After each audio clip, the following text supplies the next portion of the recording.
السلام علیکم ورحمۃ اللہ۔ پرلز آف دا قرآن میں آج انشاءاللہ پارہ نمبر 3 پڑھیں گے۔ فضیلت تلک الرسل فضلنا بعضهم علی بعض رسولوں کو بعض پر فضیلت دی گئی اور ہر رسول یا نبی پر اسے دی گئی فضیلت کے ساتھ ایمان لانا ضروری ہے۔ تو جن بھی انبیاء کو، جیسے حضرت موسیٰ علیہ السلام نے اللہ سے کلام کیا اور اس طرح سے اور بھی باقی رسولوں کی فضیلت ہے، تو ان کو اس کے مطابق، ان کی فضیلت کے مطابق ان پر ایمان لانا ضروری ہے۔ اور پھر آیت نمبر 255 سورۃ البقرہ کی آیت الکرسی، اللہ لا الہ الا هو الحی القیوم۔ آیت الکرسی قرآن مجید کی عظیم آیت ہے جس میں اللہ تعالیٰ کے 5 نام ہیں اور 26 صفات بیان کی گئی ہیں، اور جو اللہ کی قدرت کاملہ کا مظہر ہے۔ اس کا پڑھنا رات بھر شیطان کے شر سے حفاظت کا ذریعہ ہے۔ سچا دوست، اللہ ولی الذین آمنوا یخرجہم من الظلمات الی النور۔ اللہ اہل ایمان کا دوست ہے، وہ اپنے دوست کو کبھی تنہا نہیں چھوڑتا۔ جیسے ابراہیم علیہ السلام کو دوست بنایا تو ان کی کیسی بے مثال رہنمائی کی۔ مکالمہ الم تر الی الذین حاج ابراہیم فی ربہ۔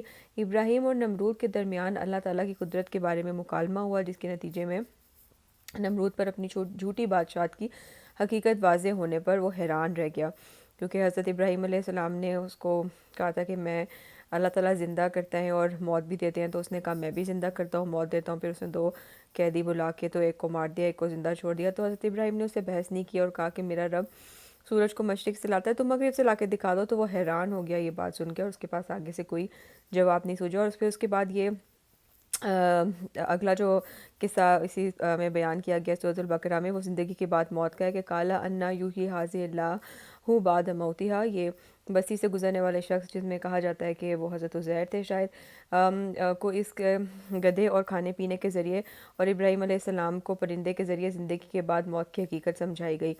تو یہ 2 واقعات بھی بیان کیے گئے ہیں۔ پھر انفاق فی سبیل اللہ کے بارے میں کافی تاکید سے کہا گیا، اللہ کے راستے میں مال خرچ کرنا۔ مثل الذین ینفقون اموالہم فی سبیل اللہ۔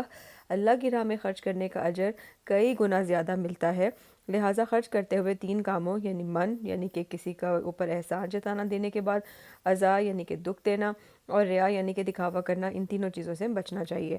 تنگ دستی کا خوف، الشیطان یعدکم الفقر۔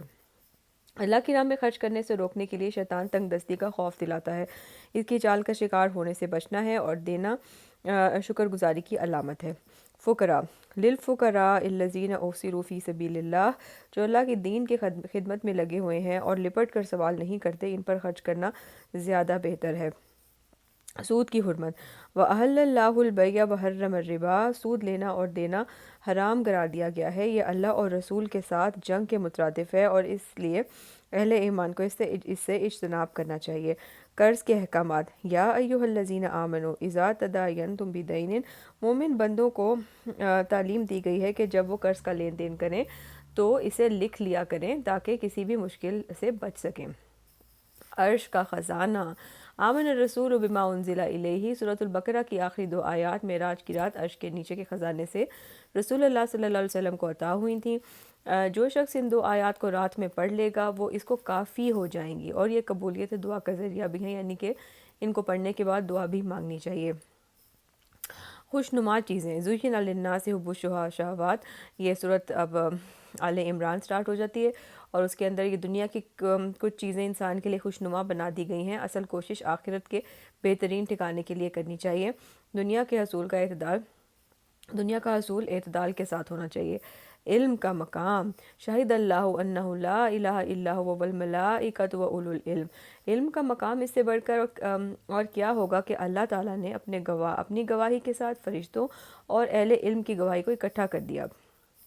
اللہ کی پکڑ، وَيُحَذِّرُكُمُ اللَّهُ نَفْسَهُ۔ اللہ بندوں پر مہربان ہونے کے ساتھ ساتھ مجرموں اور غلط کام کرنے والوں کو پکڑتا اور سزا بھی دیتا ہے، تو اس لیے جو اللہ تعالیٰ سے ڈرنا چاہیے۔ اتباع نبی، قُلْ إِن كُنتُمْ تُحِبُّونَ اللَّهَ فَاتَّبِعُونِي يُحْبِبْكُمُ اللَّهُ۔ اللہ کی محبت کے اصول کا طریقہ اتباع رسول میں ہے۔ مختلف فتنوں، فلسفوں، نظریات سے بچنا اسی وقت ممکن ہے کہ جب رسول اللہ صلی اللہ علیہ وسلم کے طریقے کو مضبوطی سے پکڑ لیا جائے۔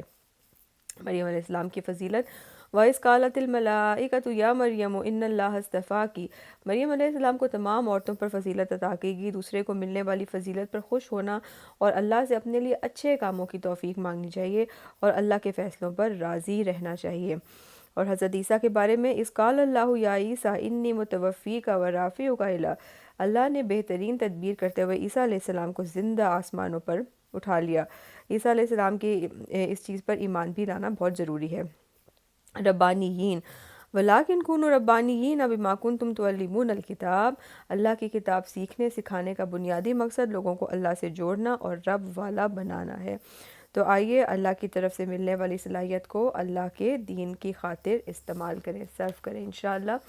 رمضان المبارک بہترین موقع ہے اللہ تعالیٰ کی دی ہوئی صلاحیتوں کو استعمال کرنے کے لیے۔ گھر میں کوئی بھی ہے اس کے ساتھ تھوڑا سا ٹائم سپینڈ کر کے قرآن کے کچھ ٹرانسلیشن وغیرہ ضرور پڑھیں۔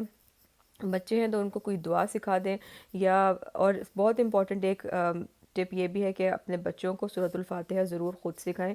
ہمیشہ وہ زندگی میں جب بھی پڑھیں گے نماز کے اندر آپ کو ثواب ملتا رہے گا مفت کا، تو اس لیے ان چیزوں کے، ان نیکیوں کا حریص رہنا چاہیے انسان کو۔ گھر میں کوئی اگر میڈ وغیرہ آتی ہے تو موسٹلی ان بیچاروں کو نہیں کوئی اتنے ریسورسز ہوتے ہیں ان کے پاس سیکھنے کے، ان کے ساتھ بیٹھ کے تھوڑی بہت قرآن کا ان کو کچھ سکھا دینا، اور اپنے بچوں کے ساتھ تو ضروری قرآن ٹائم کرنا چاہیے۔ تو یہ سب چیزیں ہیں، چھوٹی چھوٹی نیکیاں ہیں جن کو بس گراسپ کر کے، کیونکہ رمضان المبارک میں اس کا ثواب بہت بہت زیادہ بڑھ جاتا ہے، تو اس لیے انشاءاللہ اللہ سے دعا ہے کہ اللہ تعالیٰ ہمیں توفیق دے کہ ہم بہترین اچھے کام کر سکیں جو اللہ تعالیٰ کو پسند ہے۔ آمین ثم آمین۔ تو انشاءاللہ کل چوتھا پارہ پڑھیں گے۔ فی امان اللہ۔